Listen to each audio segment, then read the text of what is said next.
वक्फ की जमीनों को बचाने के लिए हम ऑल इंडिया मुस्लिम पसल्ला बोर्ड की पुकार पर 10 करोड़ लोगों को भारत की सड़कों पर पहुंचा देंगे इंशाअल्लाह। भारत का हिंदू भाई अत्याचार के विरुद्ध रहता है, क्षमा, करुणा, माया और दया के साथ रहता है। हिंदू भाई कभी इस अत्याचार को बर्दाश्त नहीं करेंगे और हम इस बात पर साफ कह देना चाहते हैं कि सेकुलर पार्टियों पर भी हमारी कड़ी नजर होगी, क्योंकि हम कई बार पार्लियामेंट में धोखा खा चुके हैं कि वॉकआउट के नाम पर हमें धोखा दिया गया है।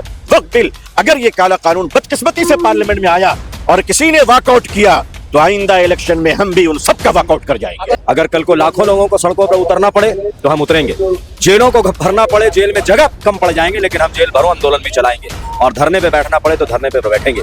लेकिन अब तुम भी महफूज कहां अपने ठिकानों पर हो, बात दिगर रियासतों के तुम लोग भी तो निशाने पर हो। हम इस कानून को बर्दाश्त नहीं कर सकते। इस काला कानून के खिलाफ आपको खड़े होना पड़ेगा और मोहतरमा वजीर आला ऑनरेबल चीफ मिनिस्टर साहिबा से हम गुजारिश करेंगे कि असेंबली में इस कानून के खिलाफ रेजोल्यूशन पास करें, इसे काला कानून करार दें और पार्लियामेंट में भी अपोज करें। इसका मकसद पूरे हिंदुस्तान के मुसलमान का यही है कि इसी तरह छोटा बड़ा प्रोग्राम करा के सेंट्रल हुकूमत को यह बता दें कि हम अपने देश के कानून को बचाना चाहते हैं और देश के संविधान को बचाने के लिए ये वक्फ अमेंडमेंट बिल जो हमारा शरीयत से जुड़ा हुआ है, इसमें किसी तरह की मुदाखलत पूरे हिंदुस्तान का कोई मुसलमान, कोई सेकुलर नहीं करेगा। हमने शहीद मीनार मांगा था, लेकिन हुकूमत ने हमें राशमुनी रोड दी है।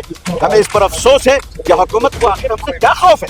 हमारे वोटों से चुनी जाने वाली हुकूमत को इस बात का क्या डर है? अगर किसी की वजह से उन्होंने ऐसा किया तो ऐसा बड़ा सिमरी है। लाखों लोगों ने आकर बता दिया है कि आज अगर आपने शहीद मीनार नहीं दिया तो इस पर हमें अफसोस है, लेकिन हम मायूस हरगिज नहीं है। इंशाअल्लाह हक के लिए, इंसाफ के लिए आइंदा तो ब्रिगेड का इरादा है इंशाअल्लाह हमारा। 30% मुसलमानों ने आपको 90% वोट देकर कुर्सी पे बैठाया है और पार्लियामेंट भेजा आपके मेंबरों को, तो आपसे भी ये रिक्वेस्ट है कि जिस तरह से आपने सीए और एनआरसी के खिलाफ में रेजोल्यूशन पास किया था, उसी तरह से इस बिल के खिलाफ भी आप रेजोल्यूशन पास करें।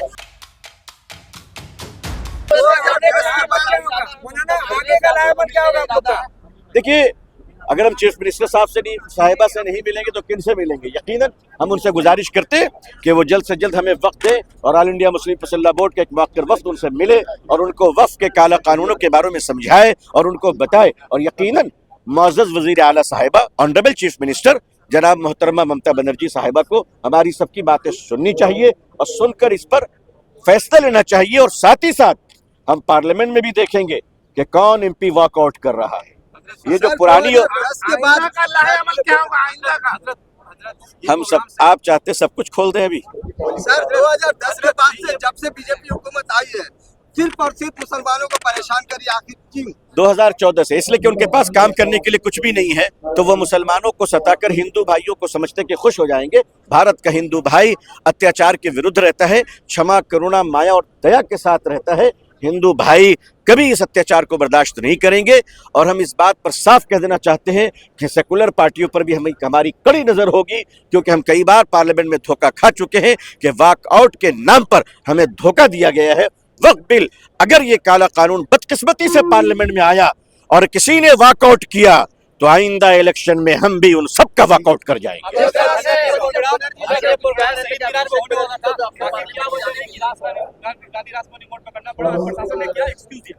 प्रशासन ने कोई एक्सक्यूज नहीं दिया है। मेरे ख्याल से हुकूमत को ये लगा होगा कि शायद हमारे पास लोग ज्यादा नहीं होंगे, लेकिन बंगाल की जनता ने अपनी जिंदगी का सबूत दिया है। सरकार को भी ये मैसेज मिल चुकी है। जनाब अभिषेक बनर्जी साहब से मैंने ये गुजारिश की, अपील की है कि वो अपने ऑनरेबल मेंबरान पार्लियामेंट के तमाम मेंबरान को इंस्ट्रक्शन दे, आदेश दे कि वो वॉकआउट ना करें, बल्कि पार्लियामेंट में खड़े होकर इस काला कानून का अपोज करें।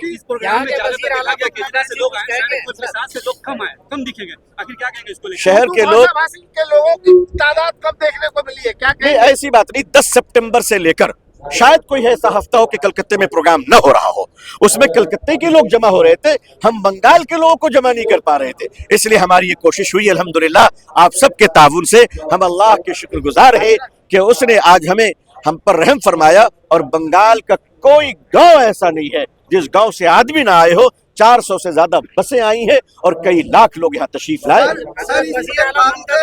पैगाम देना चाहिए? नहीं, अवाम ने उनको पैगाम दे दिया। हम इस कानून को बर्दाश्त नहीं कर सकते। इस काला कानून के खिलाफ आपको खड़े होना पड़ेगा और मोहतरमा वजीर आला ऑनरेबल चीफ मिनिस्टर साहिबा से हम गुजारिश करेंगे कि असेंबली में इस कानून के खिलाफ रेजोल्यूशन पास करें, इसे काला कानून करार दें और पार्लियामेंट में भी अपोज करें इसका। सर, इस प्लेटफॉर्म से हिंदू सेक्युलर को क्या मैसेज देना चाहेंगे? देखिए, हिंदू भाइयों को छोड़कर हम इंसाफ की लड़ाई लड़ने का तो सोच भी नहीं सकते, सोच भी। हम पैदा हुए इस देश में, पढ़े उनके साथ, खाए उनके साथ, वो हमारे भाई हैं, हम उनको कैसे छोड़ सकते हैं।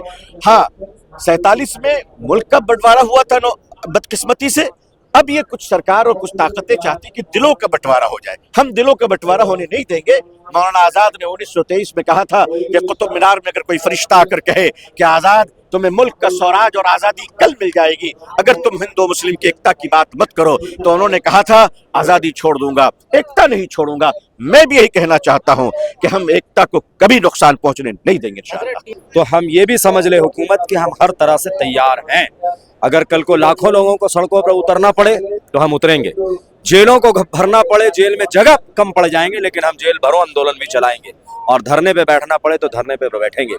सुप्रीमो ममता बनर्जी का इस मामले में अब तक कोई बयान सामने नहीं आया। ऑनरेबल ममता बनर्जी साहिबा से भी हम लोग ये रिक्वेस्ट की और इस मंच से भी आवाज़ लगाए हैं कि जिस तरह से यहाँ के लोगों ने, बंगाल के 30% मुसलमानों ने आपको 90% वोट देकर कुर्सी पे बैठाया है और पार्लियामेंट भेजा आपके मेंबरों को, तो आपसे भी ये रिक्वेस्ट है कि जिस तरह से आपने सीए और एनआरसी के खिलाफ में रेजुलेशन पास किया था, उसी तरह से इस बिल के खिलाफ भी आप रेजुलेशन पास करें और मेंबर ऑफ पार्लियामेंट को ये ऑर्डर करें, ये बताएं उन्हें कि पार्लियामेंट में प्लीज प्लीज वॉक ओवर ना करें। साहब, इस प्रोग्राम का जो मोटो था शहीद मीनार, लेकिन शहीद मीनार की जगह पे आज रानी रासमोली मोड़ पे मीटिंग। आप समझ सकते हैं उन्हें इस बात का डर हो गया कि शहीद मीनार कहीं ये प्रोग्राम इन लोगों का बहुत खूबसूरत ना हो जाए, इसीलिए इसको अनऑर्गेनाइज करने में प्लानिंग था उनका कि ये प्रोग्राम थोड़ा सा गड़बड़ हो जाए। लेकिन इसका उल्टा ये हुआ कि प्रोग्राम इतना खूबसूरत हो गया और रानी रासमोली से लेकर चौरंगी तक लोगों का उमड़ता हुआ सैलाब नजर आ रहा था, तो ये प्रोग्राम सक्सेस हुआ। लेकिन दुश्मनान की साजिश होती है, वो नाकाम करने की कोशिश कर रहे थे। इतने बड़े प्रोग्राम में मेनस्ट्रीम मीडिया की तादाद आप तो समझ सकते हैं मेन स्ट्रीम मीडिया का रोल, इस पर ज़्यादा कुछ बोलने की ज़रूरत नहीं है, लेकिन उसका अल्टरनेटिव आप सब तो हैं जो लोगों तक बात पहुंचाने का काम करते हैं माशाल्लाह। आज के प्रोग्राम में दिखा गया कि यहाँ पर इस्लाम के लोग थे, शहर से बहुत कम लोग देखे गए। आखिर क्या वजह है कि वक्त बचाओ अभियान शहर के लोगों की जगह अब कब्रिस्तान हो गई है, और अगर अब भी नहीं जाके तो कब्रिस्तानों में भी जगह नहीं मिलेगा, उनको जलाया जाएगा। सर बचाओ अभियान। हाँ, तो वही तो बोल रहा हूँ कि अब नहीं जागे तो कब्रिस्तानों में भी जगह नहीं है इनके लिए। इसीलिए शहर के लोगों से ये पैगाम देना चाहता हूँ और आइमा मसाजिद को भी और तमाम लोगों को भी, तमाम क्लब के मेंबरान को भी, कि पार्टी का झंडा छोड़ो भाई और अल्लाह का झंडा पकड़ो। ये दीन और शरीयत का मामला है।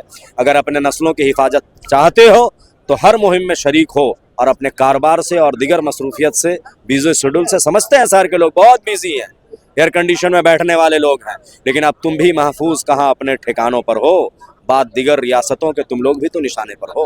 क्या लग रहा है कि इतनी मुहिम चल रही है, नोटिस किया जा रहा है कि भाजपा पे प्रेशर बन पाएगा और ये बिल वापस दे पाएगी?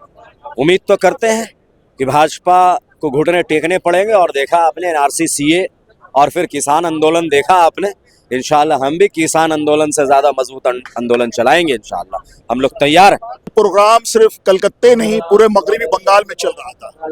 इसका आज एक बहुत छोटा सा निशानी दिखाया गया है। ये हम लोगों की टीम ज्वाइंट फॉरम वक्फ प्रोडक्शन जो है, पूरे बंगाल के लोगों को जगाया और कलकत्ते के तकरीबन 200 मस्जिदों में ये लोगों को ट्रेनिंग दी गई कि वक्फ अमेंडमेंट बिल है क्या। उसका छोटा सा ये नज़ारा है कि पूरे बंगाल के लोग जुड़े। अब दूसरी रही बात कलकत्ता की, तो कलकत्ता के हर जगह में छोटा छोटा प्रोग्राम होता रहा है और इस प्रोग्राम के लिए कलकत्ते वालों ने भरपूर कोशिश की, चारों तरफ से लोगों को कांटेक्ट करके उनको यहाँ पर जोड़ने की कोशिश की, जिसका आज ये नतीजा हुआ कि हमारे बंगाल के कमरुज़्ज़मा साहब और दूसरे मुस्लिम अदारे जो हैं, फुरपुरा शरीफ है, आपके खानका है, बहुत से मस्जिदों की कमेटियां हैं जो हम लोगों के साथ मिलके आज अल्हम्दुलिल्लाह कलकत्ते के इस शहीद मीनार के साए में जो प्रोग्राम हुआ है, इसका मकसद ये है, देखिए इसके बाद भी प्रोग्राम होता रहेगा हर अदारे का। मकसद पूरे हिंदुस्तान के मुसलमान का यही है कि इसी तरह छोटा बड़ा प्रोग्राम करा के सेंट्रल हुकूमत को ये बता दें कि हम अपने देश के कानून को बचाना चाहते हैं और देश के संविधान को बचाने के लिए ये वक्फ अमेंडमेंट बिल जो हमारा शरीयत से जुड़ा हुआ है, इसमें किसी तरह की मुदाखलत पूरे हिंदुस्तान का कोई मुसलमान, कोई सेकुलर नहीं करेगा। इंशाल्लाह आज के আমাদের যে সমাবেশ হয়েছে প্রায় 1 লক্ষ মানুষের সমাবেশ, আমরা এখান থেকে সব সংগঠন এক হয়ে মুসলিম পার্সোনাল ল বোর্ডের হাতকে মজবুত করার জন্য আমরা এখানে আজকে প্রতিবাদ সভা করেছি এবং সরকারকে আমরা জানিয়েছি অবিলম্বে যদি এই বিলকে ক্যান্সেল না করে আমাদের এরকম প্রতিবাদ সভা সারা বাংলা ইন্ডিয়া ব্যাপী যেভাবে চলছে ইনশাল্লাহ এইভাবে চলবে। দিল্লিতে যাওয়ার একটা হুঁশিয়ারি। হ্যাঁ, আমরা মানে প্রয়োজন হলে আমরা শহীদ মিনার বা দিল্লিতেও আমরা যেতে পারি, ব্রিগেডে আমরা করতে পারি, আমাদের মানে আন্দোলন জারি থাকবে।